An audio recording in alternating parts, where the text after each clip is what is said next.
Hi everyone, welcome to सरकारी advance again. तो इस वीडियो में मैं आप सभी के साथ एक इंपॉर्टेंट डिस्कशन करने वाला हूं जो कि नीट यूजी काउंसलिंग 2024 के बारे में रहने वाला है। तो हम लोग डिस्कस करेंगे जो ऑल इंडिया कोटा की वेटनरी की काउंसलिंग होने वाली है या हो रही है अभी, तो उसके बारे में हम लोग डिस्कस करने वाले हैं। ठीक है, तो ऑल इंडिया कोटा की जो वेटनरी की काउंसलिंग है, जो आपका BVSC एंड AH करके कोर्स होता है, bachelor in veterinary science and animal husbandry. ठीक है, तो ये जो आपका कोर्स होता है और ये कोर्स के लिए भी जो आपको एडमिशन मिलता है वो नीट स्कोर के बेसिस पर मिलता है। एंड जो ऑल इंडिया कोटा की सीट्स हैं, यानी कि इंडिया में जितने भी वेटनरी के कॉलेजेस हैं उसमें जो गवर्नमेंट कॉलेजेस खासकर जो भी हैं, तो उसमें जो 15% सीट्स आपकी रहती हैं वो आपकी इसी काउंसलिंग के थ्रू फिल की जाती है। ठीक है, तो देखो अगर आपका नीट स्कोर अच्छा है, लाइक मैं ये बोलना चाहूंगा कि भाई अगर 500 से ऊपर है तो आपको इसमें जरूर ट्राई करना चाहिए। ठीक है, क्योंकि मान लो कि अगर आपको MCC के थ्रू MBBS BDS या नर्सिंग भी नहीं मिल पाया है तो वेटनरी का भी अच्छा ऑप्शन है। लाइक वेटनरी बेटर देन आपका जो आयुष कोर्सेज है वो है, मतलब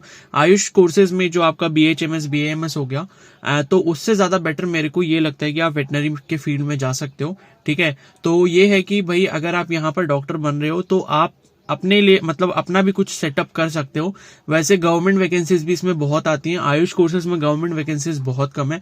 ठीक है, होम्योपैथी डॉक्टर्स और जो आयुर्वेदिक डॉक्टर्स हैं या यूनानी के डॉक्टर्स हैं तो गवर्नमेंट में बहुत रेयर वैकेंसीज निकलती हैं। बट ये है कि वेटनरी की काफी अच्छी अमाउंट में वैकेंसीज आती हैं, तो इसको आपको ज्यादा प्रेफर करना चाहिए as compare to AYUSH courses. ठीक है, तो इसका जो रजिस्ट्रेशन प्रोसेस है फर्स्ट राउंड की काउंसलिंग का, वो 6 सितंबर से स्टार्ट हो चुका है। तो मेरे को टाइम नहीं मिल पाया था वीडियो अपलोड करने के लिए, इसलिए ये इन्फॉर्मेशन मैं आज आपको दे रहा हूं।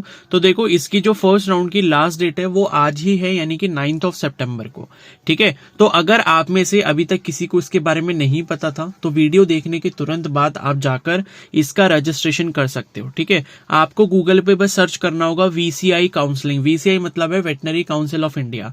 तो VCI काउंसलिंग करके जब आप सर्च करोगे, पहला जो लिंक मिलेगा उस पर जाओगे तो आपको वैसे ही प्रोसेस सारा करना होगा जैसे कि आपने MCC की वेबसाइट पे किया हुआ है। ठीक है, तो आज रात के 11 बजे तक जो है आप अपना रजिस्ट्रेशन कर सकते हो, पेमेंट कर सकते हो। चॉइस फिलिंग भी आज रात तक ही आपको करनी है और चॉइस लॉकिंग का जो प्रोसेस है वो भी आज रात के 11 बजे तक ही ओपन है। ठीक है, तो जिसको थोड़ा बहुत भी एनिमल्स से प्यार है या एनिमल से इंटरेस्ट है तो वो कैंडिडेट्स जो है वो इस कोर्स के लिए जरूर अप्लाई करें। ठीक है, तो ये है कि मतलब काफी अच्छा कोर्स है, बट ये है कि थोड़ा जो फीमेल कैंडिडेट्स होती हैं, जो गर्ल्स होती हैं, उनके लिए थोड़ा सा ये डिफिकल्ट रहता है, बिकॉज लाइक एनिमल्स के साथ डील करना, ठीक है ना, तो इतना ज्यादा इजी नहीं होता। तो लाइक अगर आपके अंदर करेज है उस चीज को लाइक करने के लिए, आपके अंदर इंटरेस्ट है, तो आप इसके लिए जरूर अप्लाई करो। ठीक है, तो 9 सितंबर यानी कि आज रात को 11 बजे से पहले पहले आपको registration, fee payment, choice filling, choice locking, ये सारा प्रोसेस कर लेना है। और कल यानी कि 10 सितंबर को फर्स्ट राउंड की काउंसलिंग का जो है सीट अलॉटमेंट प्रोसेस किया जाएगा और 11 तारीख को जो है वो आपका रिजल्ट यहां पर आ जाएगा। आपको पता लग जाएगा कि कौन सा इंस्टीट्यूट आपको एलोकेट किया गया है। अगर आपके मार्क्स अच्छे हुए, मेरिट अच्छी हुई, तो आपको ये मिल सकता है। ठीक है, और उसके बाद जब रिजल्ट आ जाएगा फिर जो भी आपको कॉलेज अलॉट हुआ होगा उसमें आप 11 से लेके 17 सितंबर तक रिपोर्टिंग कर सकते हो और ओरिजिनल डॉक्यूमेंट्स ले जाकर अपना एडमिशन प्रोसेस जो है वो कंप्लीट करवा सकते हो। ठीक है, और उसके बाद देखो राउंड 2 जो है वो इनका 18 से शुरू होगा। ठीक है, और फिर स्ट्रे राउंड होगा उसके बाद लास्ट में, जो कि 25 सितंबर से शुरू होगा। ठीक है, तो यहाँ पर देखो लिखा है कि stray round counselling will be conducted of for allotment. तो स्ट्रे राउंड देखो तभी होगा जब राउंड 2 के बाद आपके लिए सीट्स यहाँ पर बच जाती हैं। There will be no fresh registration fee but payment of stray round fees will be ₹50,000। ठीक है, तो यहाँ पर क्या है, स्टे राउंड में जो फीस आपकी लगेगी 50,000 लगेगी जनरल OBC और EWS के लिए, और 25,000 लगेगी SC ST और PH कैंडिडेट्स के लिए या PWD कैंडिडेट्स के लिए। ठीक है, तो स्टे राउंड में ये ज्यादा फीस इसलिए लेंगे क्योंकि अगर मान लो कि स्टे राउंड में आपको सीट मिली और आपने छोड़ दी तो ये फीस आपकी चली जाएगी, आपको वापस नहीं मिलेगी, या आपकी जो एक्चुअल ट्यूशन या एकेडमिक फीस है उसमें ये एडजस्ट नहीं होगी।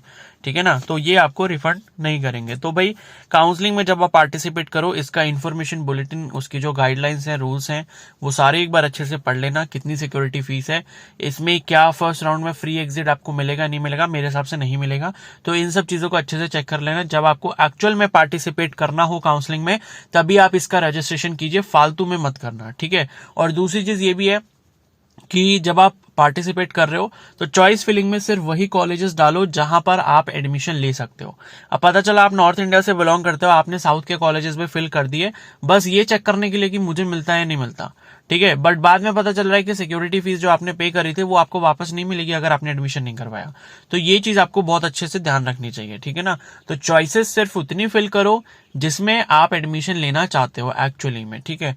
फालतू की चॉइसेस फिल करने का कोई फायदा नहीं है, उससे दूसरों का भी लॉस होता है, क्योंकि अगर आपको एडमिशन नहीं लेना, आपने दूसरे की सीट ले ली, ठीक है, अब वो बच्चा जिसको फर्स्ट राउंड में ही सीट मिल सकती थी उसकी सीट अगर आपने ले ली फालतू में जिसमें आपको एडमिशन नहीं चाहिए, तो ये चीज गलत है ना। फिर पता नहीं वो नेक्स्ट राउंड में पार्टिसिपेट करेगा भी या नहीं करेगा आपकी सीट छोड़ने पर, तो ये है कि दूसरे को लॉस हो सकता है।